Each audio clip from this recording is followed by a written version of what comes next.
चुनाव में हमने पहले कहा था कि उनको नहीं रहने दिया जाएगा। आप लोग उस समय एनडीए के नेता क्या बोलते थे?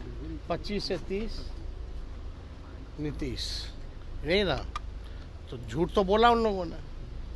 बात सवाल ये है कि इतना बड़ा मैंडेट के बाद भी सरकार में परिवर्तन किया जा रहा है, आखिर क्यों? यही इच्छा होती तो चुनाव से पहले भी तो बोल सकते थे। तो अचानक से सीएम का ओथ लेने के बाद तो उनकी इच्छा नहीं जगी होगी। वो तो इच्छा थी नहीं उनकी, ये तो थोपा गया है जो बातें आ रही हैं। तो हम लोग पूरी तरीके से जो है वो क्या करते हैं नहीं कर रहे। लेकिन असली सवाल है कि भाई बिहार की स्थिति क्या है। बिहार की स्थिति आप समझ रही कितना बद से बदतर होता जा रहा है। कानून व्यवस्था हो, चिकित्सा का हो, शिक्षा का हो, किसानों का हो, गरीबी का हो या महंगाई का हो या पलायन का हो, लोग परेशान हैं कि नहीं? आप समझ रहे हैं कितने बड़े तादाद में लोग जो है बाहर रहने वाले जो मजदूर हैं, जो पलायन कर रहे थे, तो वापस आ रहे हैं बिहार। गैस की किल्लतों की वजह से नौकरी पे आँच आई हुई है। उसके लिए बिहार की सरकार ने कोई व्यवस्था की है क्या? कोई चर्चा की है क्या?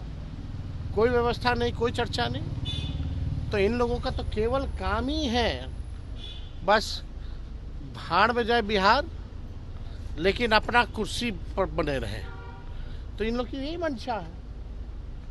हम लोग टीआरई वाले पे हमने कल भी लिखा है, कितने ईमानदारी से हम लोगों ने जो कमिट किया उस काम को हम लोग जो है पूरा किया। आज कहाँ क्या हो रहा है उसमें? कहाँ नौकरी पे कोई बात हो रही है? तो ये लोग काम करने वाले थोड़ी हैं। ये लोग तो केवल बिहार को बदनाम कर रहे हैं और बर्बाद कर रहे हैं पूरी तरीके से। अब बताइए, सरकार आएगा तो जो आएगा भी कौन मुख्यमंत्री बनेगा? नहीं बनेगा। जनता का मैंडेट है क्या? बिना जनता तो किस प्रकार का लोकतंत्र है भाई? तो मैंडेट ही नहीं। जनता जिसको चाहती है वो मुख्यमंत्री हो ही नहीं रहा है, तो क्या मतलब रह गया? तो अब जो भी बनेगा वो दिल्ली से सरकार चलेगी। एक सवाल है, कल पहली बार नीतीश कुमार बोलने के लिए सामने आए, लेकिन संजय झा ने हटा दिया, उनको बोलने से रोक दिया। देखिए, कभी कोई हाथ खींचता है, कभी कोई पैर पकड़ता है, कभी कोई कुर्ता खींचता है। कितना दबाव होगा, कितना दबाव होगा? आप वीडियो फुटेज देख लीजिए ना। मुख्यमंत्री भाषण देते हैं, लाइन कट जाता है। कटा ना यात्रा में?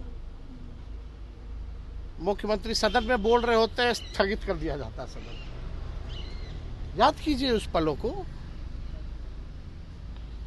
कभी पीछे से कोई कंधा पकड़ता है, कभी कोई पकड़ता है, हाथ नीचे कर देता है कोई मुख्यमंत्री का।